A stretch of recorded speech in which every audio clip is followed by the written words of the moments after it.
You're listening to Daily Manna Devotionals. Thanks for stopping by. The title of today's devotion is Surrender. Scripture. He went away a second time and prayed, "My Father, if it is not possible for this cup to be taken away unless I drink it, may your will be done." Matthew 26:42. It's often been said of some great military leader or another, he never asked us to do something he wasn't willing to do himself. By comparing Matthew 6 with Matthew 26, we see this is true of Christ. In either passage, he taught us to pray, "Your will be done on earth," verse 10.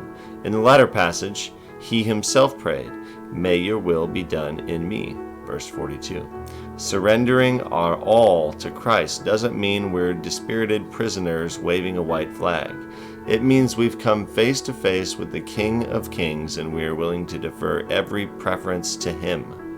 Knowing He is all-powerful, we submit as a servant to a king. Knowing He is all-loving, we yield as a child to a father.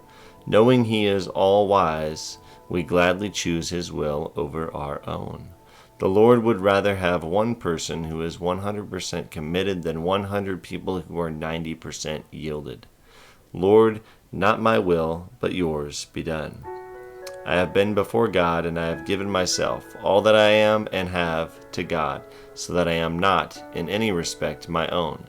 I have given myself clear away. Jonathan Edwards.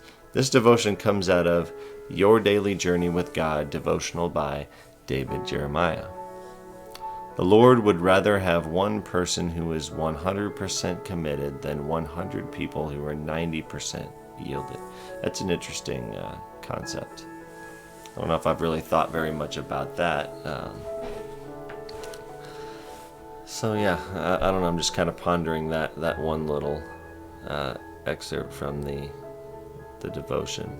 Surrendering our all to Christ doesn't mean we're dispirited prisoners waving a white flag. It means we've come face to face with the King of Kings, and we are willing to defer every preference to Him.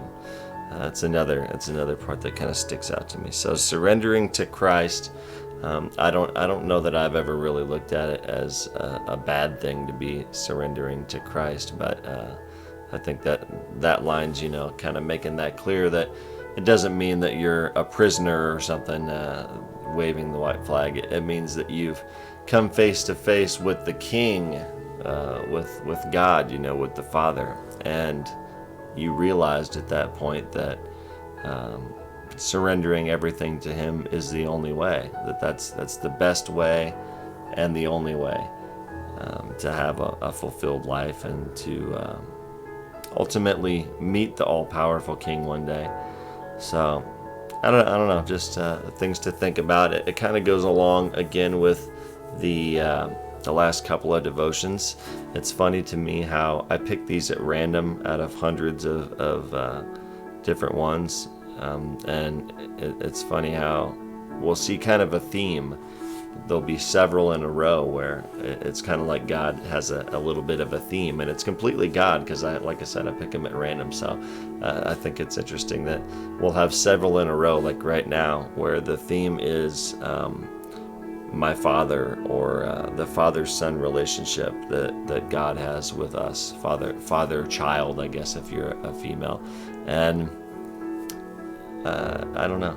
I just think it's interesting. I think God's trying to speak to us about certain things at certain times, and right now He's definitely emphasizing to me and to all of you who are listening that relationship of that He is the Father, and that we can trust Him, and we can think of Him as a Father the same way that we think about our own parents in that way, or that we think about our children is very much how He thinks about us.